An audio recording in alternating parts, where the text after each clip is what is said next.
क्या वैष्णो देवी के दर्शन करने गए एल्विश यादव की पिटाई हुई है?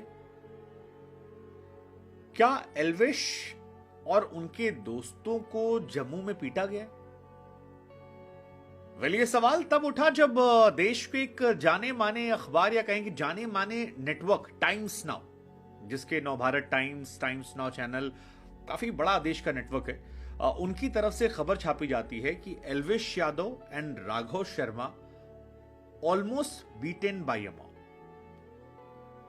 अब इस लाइन के बाद बहुत चर्चाएं जो हैं वो सोशल मीडिया पर तेज हो गई, लोगों के बीच में चर्चा शुरू हो गई। फिर आप को ट्विटर पर, इंस्टाग्राम पर बहुत सारे वीडियोस दिखाई पड़ते हैं जिसमें लिखकर आता है कि जम्मू के कटरा में एक लड़ाई होती है राजपूतों के जम्मू के और एल्विश यादव उनके दोस्तों के बीच में। फिर एक क्लिप दिखाई पड़ती है जहां पर एल्विश के साथ जो शख्स मौजूद है, राघव शर्मा, कास्टिंग डायरेक्टर बताया जा रहा है, उनका कॉलर पकड़कर कोई आदमी झकझोरने की कोशिश करता है और काफी ज्यादा हंगामा जो है वो इन सब में दिखाई पड़ता है। और सोशल मीडिया पर भीड़ इस बारे में चर्चा तेज कर देती कि क्या वाकई में एल्विश या फिर जम्मू में जो लोग हैं उनके बीच में कोई लड़ाई हुई है या कोई ऐसे फेक न्यूज है जो नैरेटिव बिल्ड किया जा रहा है। क्योंकि एल्विश के साथ कुछ ना कुछ हो रहा है। जब से बिग बॉस जीते हैं, पहले वो सांप वाला केस जिसमें उन पर काफी बवाल हुआ था, काफी विवाद हुआ था, अभी भी उस मामले को लेकर मामला जो है वो बढ़ रहा है। वेल, जब ये चीजें एक्सप्लोर हम कर रहे हैं तब एक पोस्ट नजर आता है जहां पर एल्विश यादव ने लिखा था कि जब तक ऐसे न्यूज चैनल वाले जिंदा हैं,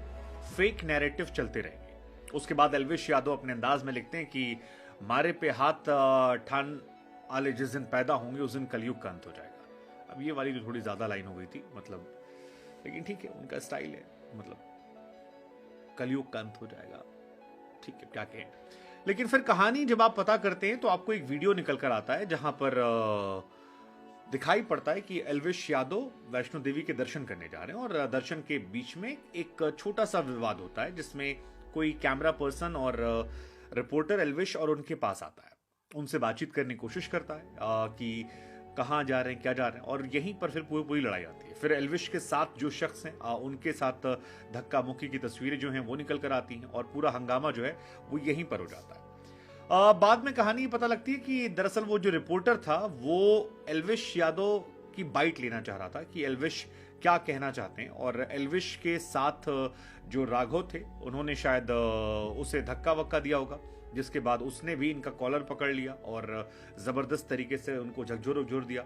उसके बाद वहीं पे थोड़ा हाइप हो गया कि तू क्या कर रहा है, तू क्या कर रहा है, तू क्या कर रहा है, और इन सारी चीजों के बीच में ये घटना होती है। इसी के सोशल क्लिप को कहा जाता है कि एल्विश यादव भाग गए जब ये पूरी लड़ाई हुई।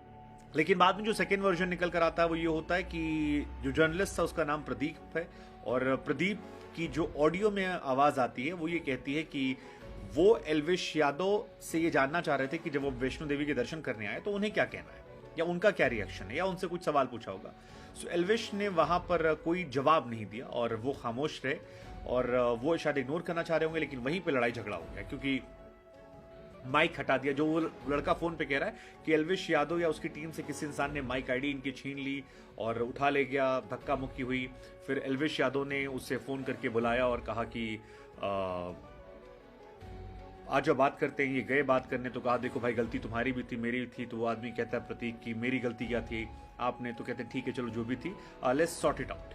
ये एक चैनल है द खबरी करके जिसने ये पूरी ऑडियो क्लिप जो है ये डाली है प्रदीप सिंह की कि ये कहानी हुई है, और उसी का कॉन्वर्सेशन है कि गलती आपकी भी गलती मेरी, तो कहता है मेरी गलती नहीं, गलती आप लोगों की थी और उसमें आप लोगों को ध्यान दे। फिर ये तो चलो ठीक है सॉर्ट आउट करते हैं, और बाद में उस जर्नलिस्ट के साथ सोशल मीडिया पर एल्विश और बाकी लोग जो हैं सभी तस्वीरें डालते हैं।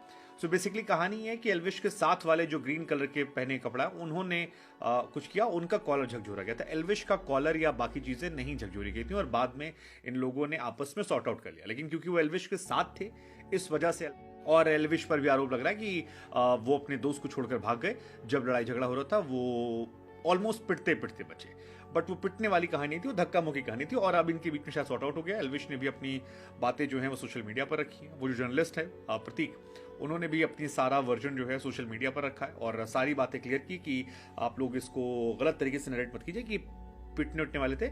नॉर्मल लड़ाई है, लड़ाई वड़ाई हो गई और सब खत्म है, अब सब सॉर्टेड है।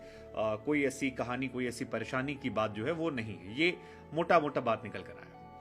हालांकि एल्विश की मुसीबतें चलिए इस मामले में तो नहीं है, लेकिन अभी दूसरा वाला जो मामला है गले में सांप डालने वाला, उस मामले में अभी खत्म नहीं हुई, क्योंकि शनिवार को 16 दिसंबर को शायद सुनवाई इस मामले को लेकर हुई थी। 16 के आसपास जो भी सैटरडे पड़ा था, सुनवाई हुई थी और पुलिस ने अपनी दलील रखी, इनकी साइड से दलील रखी गई। अब कोर्ट की तरफ से ऑर्डर आना है कि वो जो सांप वाला केस है उसमें केस चलेगा या नहीं चलेगा, और जुडिशियल मजिस्ट्रेट जो हैं वो ये तय करेंगे कि ये मामला आगे कहाँ जाएगा। पुलिस की रिपोर्ट में इन पर आरोप है, उधर से जो है वो नहीं है। अब देखते हैं कि शिकायत में क्या होता है, कैसे होता है, क्या केस चलेगा। अगर केस चला तो फिर उनकी मुसीबतें जो हैं वो बढ़ जाएंगी, नहीं चला तो फिर इनको राहत मिल जाएगी। शायद हो सकता है इसी वजह से भी वो वैष्णो देवी गए हों कि माता रानी का आशीर्वाद लगे और वो सुरक्षित रहें, मस्त रहें। आपका टेक क्या है इस घटना को लेकर और क्यों लगातार वो कंट्रोवर्सी में आ रहे हैं, क्या